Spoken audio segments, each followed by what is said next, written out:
Hola, ¿cómo están? Este es su programa Jornal 2030. Gracias por estar con nosotros, Violeta. Hola, ¿qué tal? ¿Cómo te va, Macario? ¿Cómo le va? Soy Violeta Huerta. Mire, hoy vamos a tratar el tema del día, que es el caso de la rebelión que tienen las mujeres, incluso justificadamente, porque exigen que cese el fin de la violencia contra ellas, las agresiones sobre todo, y el día 9 dentro de, pues en la semana que viene, es el lunes creo, van a hacer un paro en todo el país, que no van a asistir a sus trabajos, incluso en las instituciones también.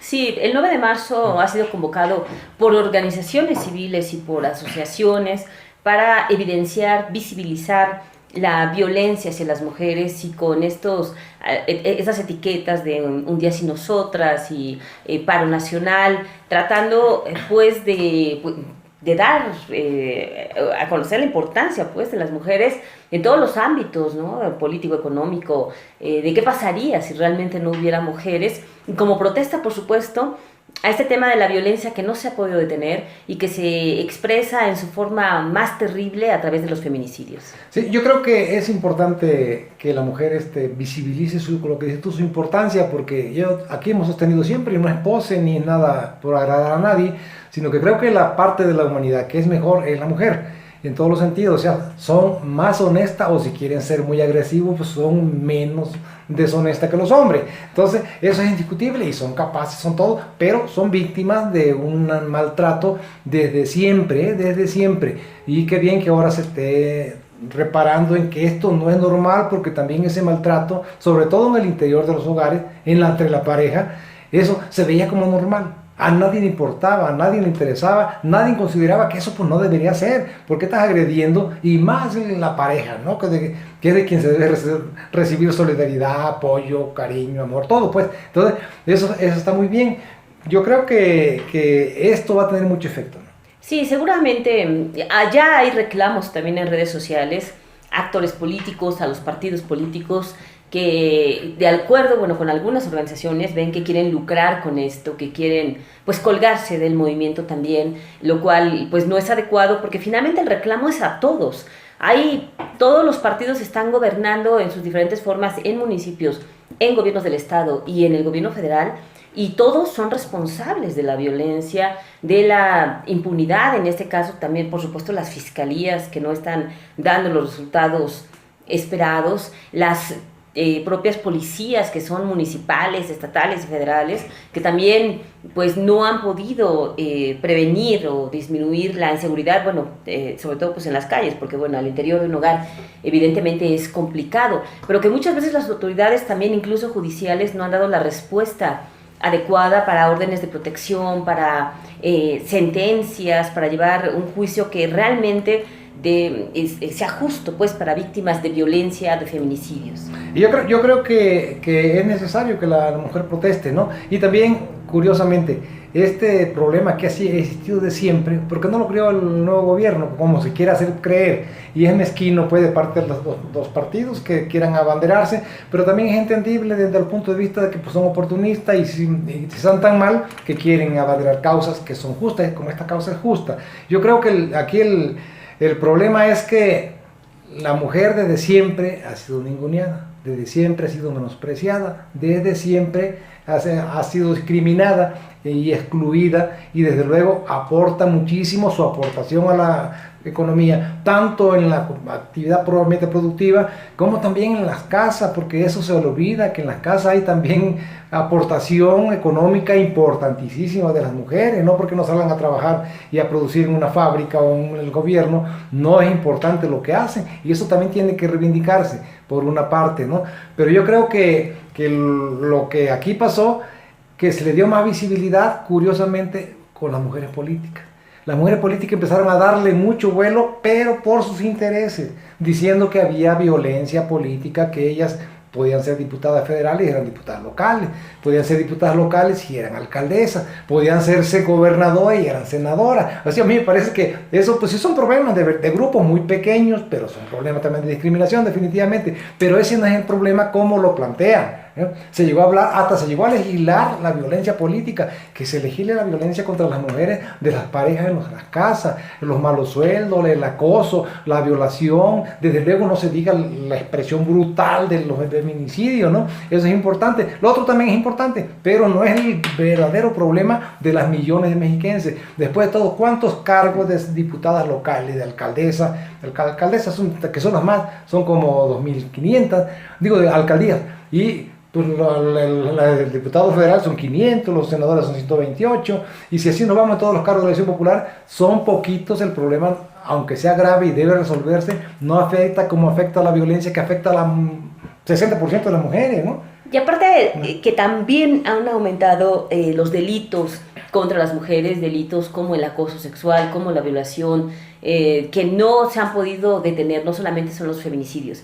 Los diferentes tipos de violencia que se están presentando, evidentemente se nota, ¿no? O sea, ahí están con también las muertes, lamentablemente, que se habla de prácticamente 10 muertes diarias en el país. Y bueno, pues el Estado de México, al menos en el 2019, fue una de las entidades con mayor número de feminicidios, solo detrás de Veracruz.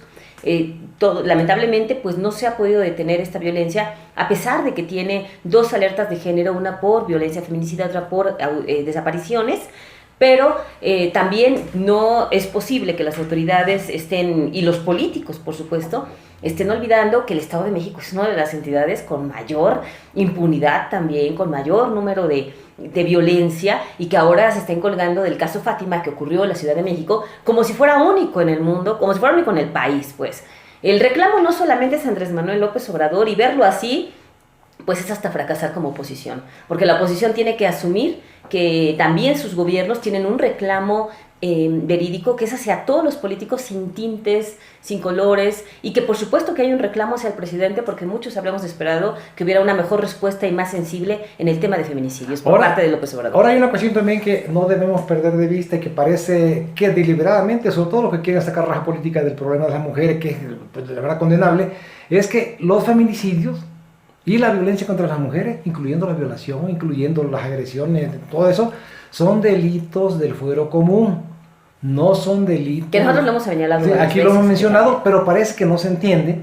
Consecuentemente, a quien deben reclamarle son los gobernadores, deben reclamarle a los alcaldes. Primero digo también al presidente, desde luego, porque es el jefe político de la nación, ¿no? Pero los delitos, quien debe prevenirlos es la policía, primero la policía municipal, y perseguir los delitos es la policía estatal. Las fiscalías deben de sancionar los feminicidios, la fiscalía de los estados, no la general de la república. Si reflexionan un poco, verán que este caso horrible, atroz, de la pobre niña que mataron en México, esta Fátima, la niña Fátima, los detenidos se los llevaron a la fiscalía del Distrito Federal.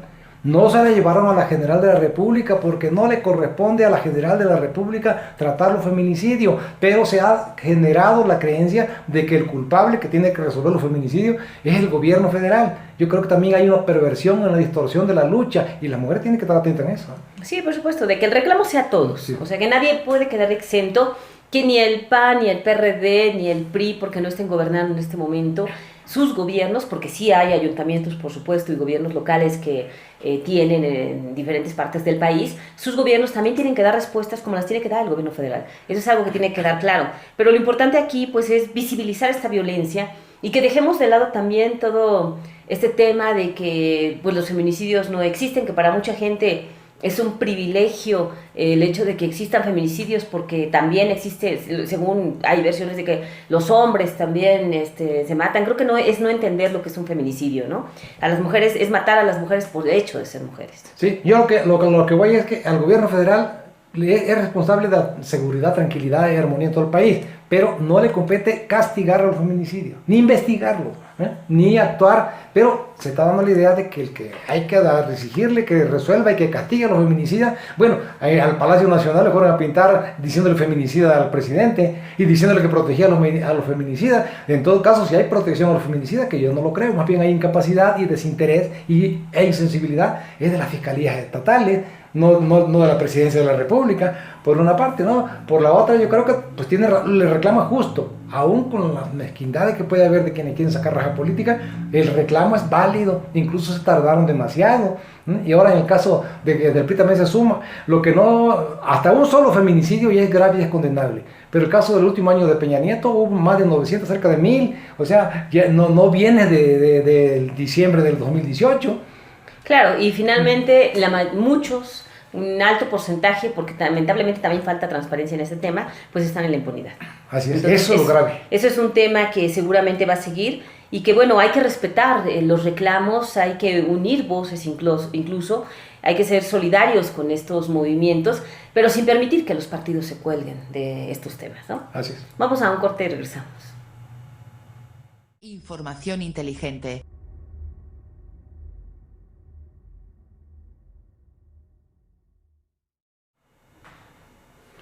Seguimos y desde luego vamos a comentar también un caso que afecta a millones, cuando menos a 5 o 6 millones de trabajadores en el país que trabajan en una empresa pero pertenecen a otra, es lo que se conoce como el outsourcing, es la intermediación, pues la contratación. El problema es que esto es muy gravoso para los trabajadores porque le está nulificando conquistas laborales y derechos laborales ganados de siempre, empezando por la antigüedad, pero también por las utilidades. El caso de los bancos es muy sintomático. Los bancos, ya lo hablamos el otro día aquí, ganaron el año pasado 163 mil millones de pesos, pero la ley laboral dice que deben darle el 10% a tus trabajadores. Consecuentemente debían repartirle entre todo el personal de todos los bancos del sistema bancario, pues 16.300 millones de pesos. Pues no le están repartiendo porque el personal de los bancos dicen que en algunos casos hasta el 99%, según Jorge Díaz Galindo, líder de la CTM, es de la outsourcing, o sea, son de otras empresas, consecuentemente no le pueden, aunque están trabajando en el banco todo el tiempo, porque hay un abuso incluso contra la ley, violación a la ley, no pertenecen al banco como trabajadores, consecuentemente el banco no les puede dar sus utilidades porque pues la empresa es otra. ¿Cómo eso de grave?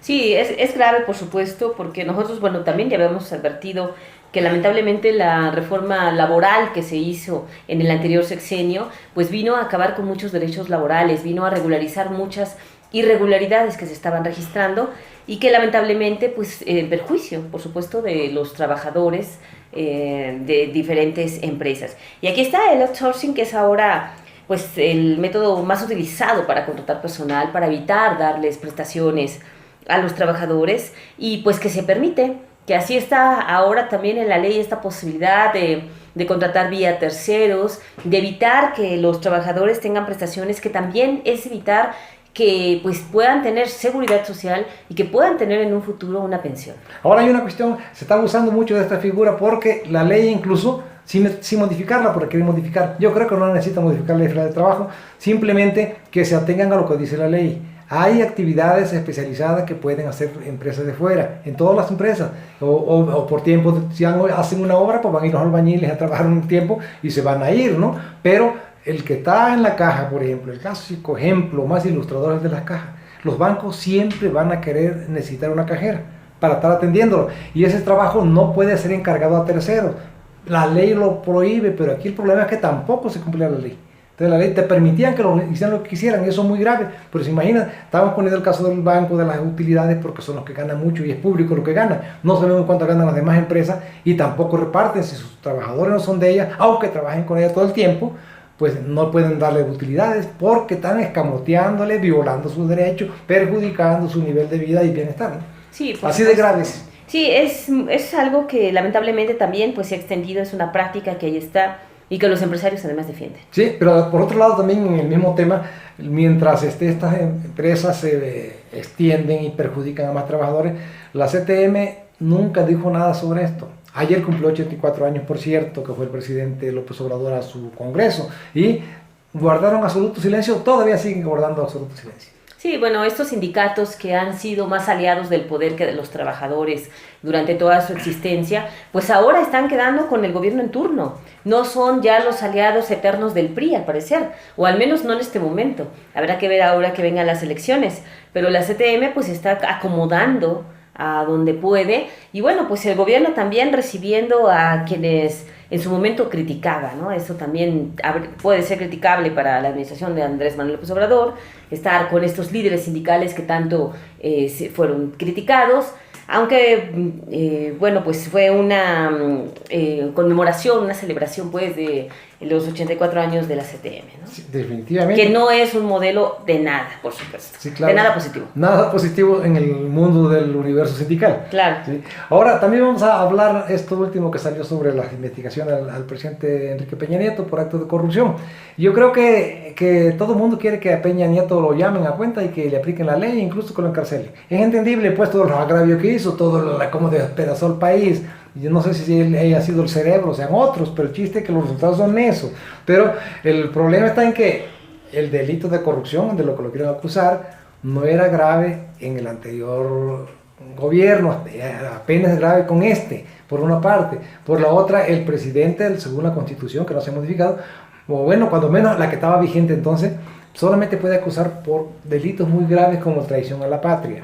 Y robarse el dinero, aunque sea terrible lo que hicieron, pues no es delito grave, porque está en la ley que no es delito grave, consecuentemente no lo pueden echar preso, aunque todos quieran que lo echen preso. Y a mí me parece que López Obrador incurre en un error al decir que quiere que la gente decida, y si decide que lo echen preso, que lo echen preso. No lo van a poder echar preso, aunque decida todo el país, porque las leyes están y él no le pueden aplicar la ley retroactiva. Entonces, pues el único costo que está pagando, pues el desprestigio moral, ¿no? Sí, y bueno, también, pues, ¿qué criterio se utilizaría? ¿Qué es traición a la patria también, para empezar, ¿no? Generalmente creo que estaba definido en la ley como cuando te colaboras con el enemigo en tiempo de guerra contra otro país. Que evidentemente, pues, esto viene de no una es. constitución que tiene, sí. pues, un número de años, y que seguramente, pues, este artículo ya no es acorde a la realidad que vivimos, en realidad, ¿no? O sea, que ha habido presidentes que tendrían que haberse enjuiciado, seguramente al menos investigado,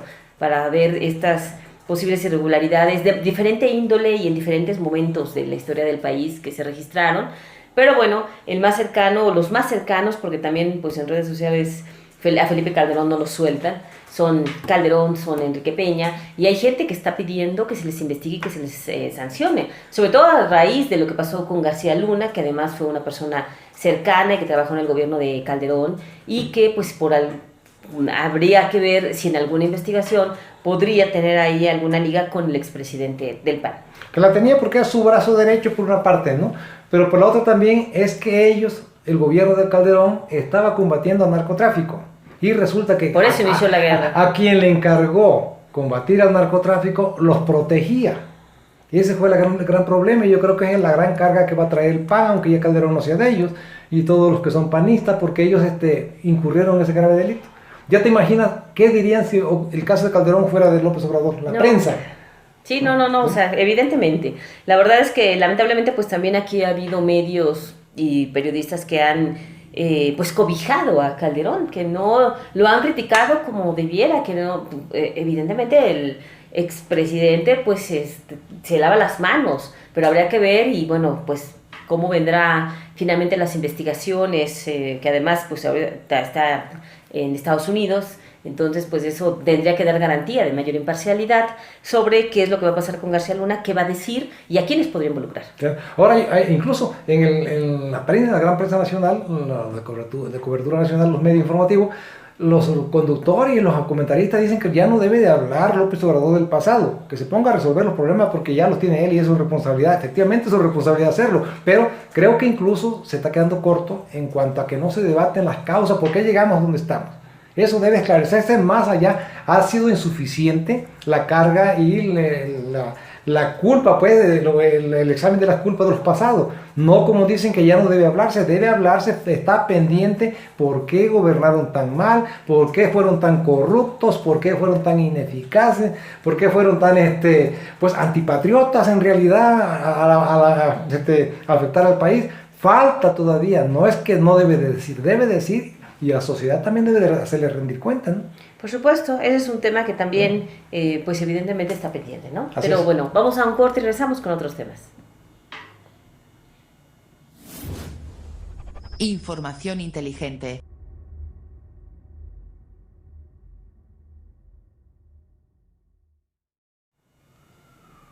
Reanudamos y mire, vamos a tratar hoy una encuesta que hizo la empresa Mitofsky sobre, al otra vez hablamos del gobernador que lo puso en el último lugar de los 32, pero también los alcaldes no salen muy bien librados de esta encuesta, porque los alcaldes mexiquenses nomás metieron 8, pero los 8, el mejor calificado, evaluaron a 60 de los municipios más importantes del país, y de entre esos 60, de los mexiquenses, el mejor evaluado es el de Nezahualcóyotl, que es un presidente sin partido, y quedó en el 15 lugar.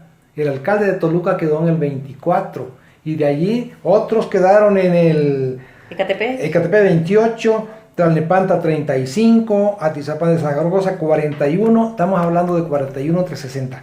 Metepec 55, la de Naucalpan 58 y el de Izcalli casi queda en el último lugar, quedó en 58 de 60.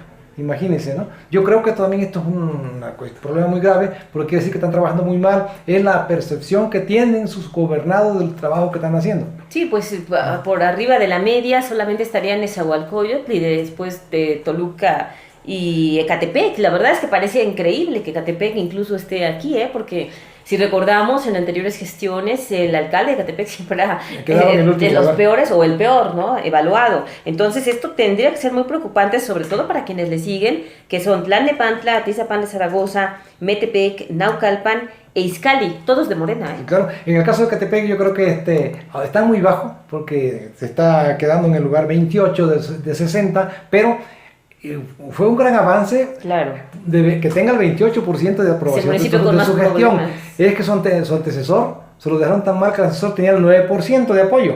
Él tiene el 28%, sé que ya No, y es el municipio con mayor población, sí, con mayor presupuesto, pero con más problemas también. Entonces, creo que ahí sería destacar, por supuesto, Nezahualcóyotl, porque además es un municipio que viene de reelección, evidentemente, y un municipio donde pues el alcalde entró por el PRD, pero ya no es del PRD, entonces esto también puede generar un poco de confusión entre la ciudadanía, ¿no? Pero evidentemente que es preocupante, y bueno, pues no está Huixquilucan, que es uno de los municipios donde el alcalde siempre presume que es el mejor evaluado, casi. Cuando menos se vende así.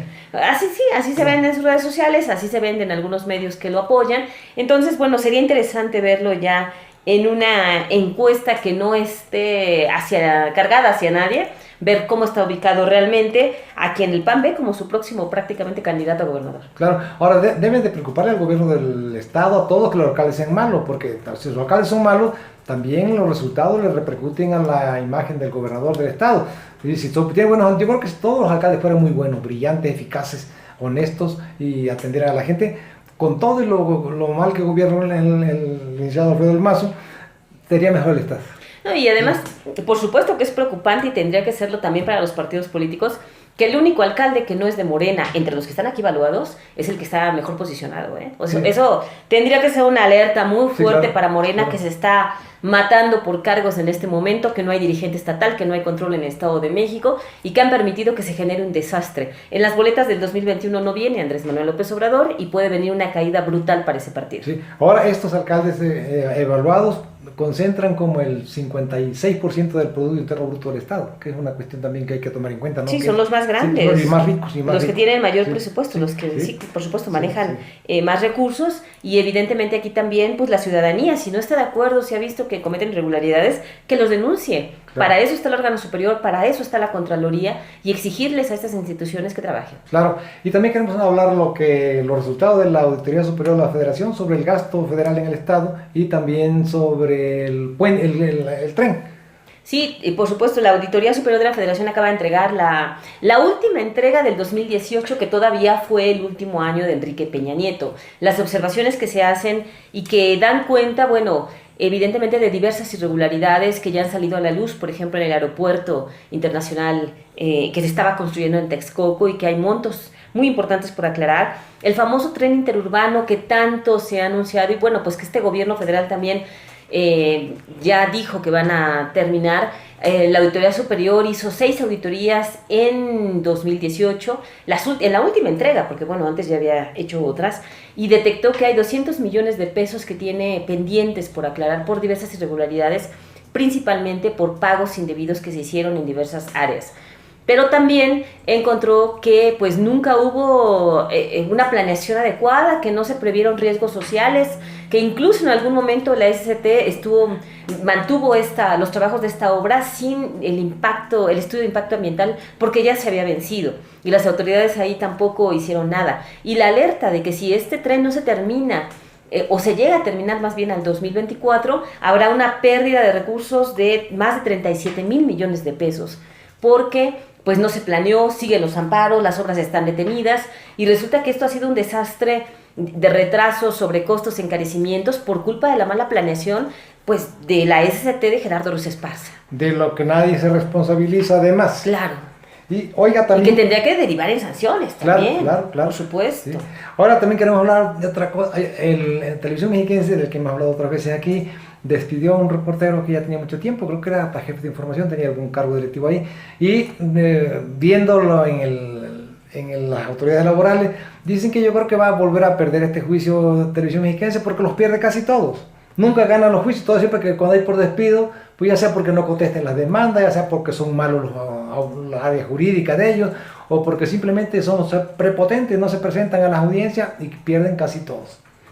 Fíjate, es un antecedente interesante para Sergio, verificarlo y revisar, pues bueno, cuántos juicios se han promovido, porque también si ha habido varios en el tema de despidos injustificados, también hablaría de que hay ahí autoridades que no están actuando de manera adecuada, cayendo quizá hasta en responsabilidad, porque además este daño es al erario, evidentemente... pues Mexiquense depende del gobierno del estado, son recursos públicos los que tendrán que estarse pagando por laudo, y bueno, pues este último caso que mencionas, pues habrá que ver si sigue esta tónica, ¿no? También, y evidentemente que si pues el reportero fue despedido, si no había causas, si no había motivos, pues tiene que ganar el caso. La mayoría de los casos, de hecho, son ganados por los trabajadores. Sí, pero además, lo que tú dices, porque las instituciones no deben cometer arbitrariedades, no deben cometer atropellar derechos, pues, y aquí estarían ese... Podrían estar haciéndolo, y evidentemente aquí, bueno, pues, ojalá que pues también pues haya justicia en ese tema, ¿no? Digo, evidentemente los reporteros están muy desprotegidos, sí, en Mexiquense tienen prestaciones, pero la verdad es que los salarios también son muy bajos para prácticamente todo el personal. Sí, claro. Y por último, ya para irnos, no podemos dejar de ver al Toluca, pues el equipo de aquí del estado, es el único, por cierto, un estado de 17 millones, solamente tiene un equipo de primera división y malo. Entonces, lleva 6 puntos de 21. Yo no entiendo por qué está tan mal. Parece que la defensa ya se hizo muy lenta, y ahí tiene el problema, ¿no? La defensa.